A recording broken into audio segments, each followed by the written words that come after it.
the one, the only, Ben Sion.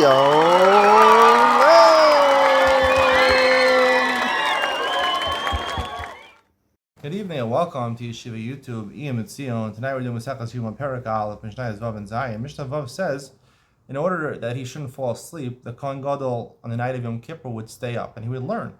If he was a wise man, he would dorish. He would engage in pilpul. He would engage in lumdus, in Iyun shir. He would be listening to Iyun Sion. Of course, not on a smartphone because it's usher to listen to a smartphone on Yom Kippur. V'im lav. If he likes that type of learning, or he was engaged in type of learning, but he couldn't do it himself, they would have a Chaim Brisker come and teach him analytically how to do it. However, if he was someone that was accustomed to reading the Tanakh, so he would read from Tanakh himself. He knew how to do that himself. They would read for him from Tanakh. So which one was better? Was it better to drasha, which is probably the Gemara? Drasha is in the Gemara. Torah Shal Peh, or is it better Torah Shal B'chtav? Which one is the recommended way? So, when I read this Mishnah, it came to mind the famous Gemara Maseches Avodah Zarah, which says that a person only learns from the place where his heart desires. So, most people interpret that to mean that's a recommendation. The Gemara is telling you should learn things from the place your heart desires, and person learns those things the best. He'll only learn those things that his heart desires the best. And therefore, they have kolim. I've seen a lot of kolim that are called libo chafetz kolim, which basically let you learn whatever you want. Usually for night seder, they don't have a standard curriculum.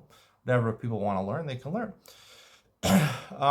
After reading this Mishnah and a lot of pondering about what really is there a precedence? The Torah should tell you some sort of precedence in terms of what comes first, what not. I mean, the Gemara Kedushin says, "Olam yishalish adam talmudo." A person should learn split his time evenly between Mikra, Mishnah, and Gemara. So you see, there is some sort of thing, and I think really that's what it's saying over here. That really, if Ragil Likros, usually the Kohen Gadol, at least in the time of the first base of Mikdash, was a Talmud Chacham. He was someone who was a wise person. That's why they made him Kohen Gadol. In the second base of the Mikdash, he wasn't always like that because they paid money, bribes to the Roman or the Greek governments in order to be appointed as Kohen Gadol. So they weren't very learned. So if you want a lower rung of the ladder, then you start with Mikra, Tanakh. That's the basis. If you don't learn Tanakh, you can't jump into Mishnah, you can't jump into the Gemara.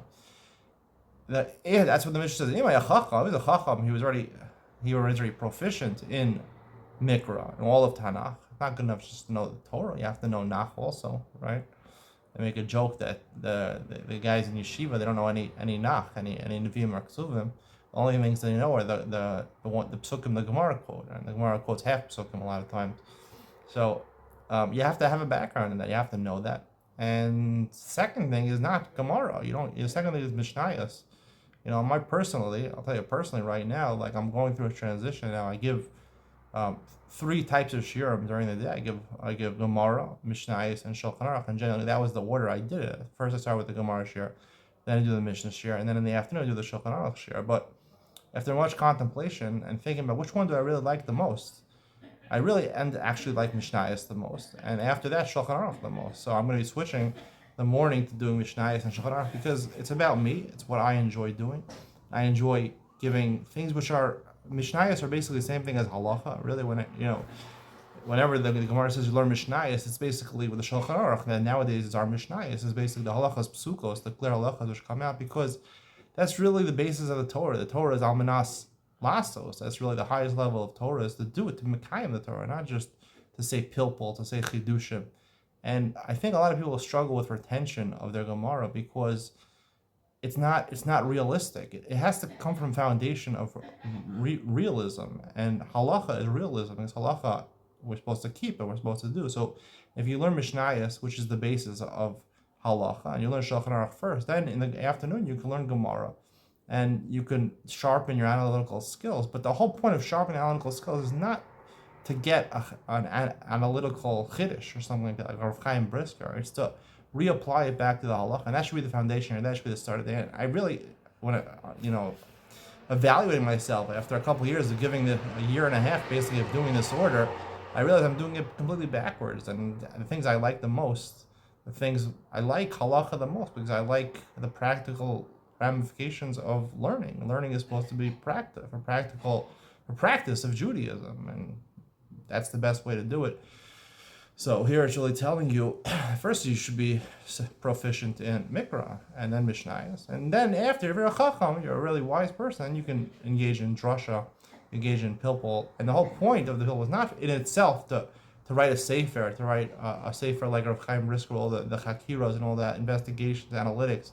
The point of this is to bring it back to the halacha. I think the Gra is very good at doing that. Bring it to halacha. The Gra has a commentary on Shulchan Aruch, but he really is analytical commentary on Shulchan Aruch, where he basically brought all the Gemaras, right? He was quoting Gemaras basically to say something about the halacha. It's very rare. Most of the later Mefarshim did not quote Gemaras. The Gra, basically everything in the Pirush HaGra and the Shulchan Aruch came from the Gemara, where he took the Gemara and he used the ramifications of the Gemara to ascertain what the true halacha is. And that's really the whole point of learning. Hope you enjoyed today's share. See you in the next one.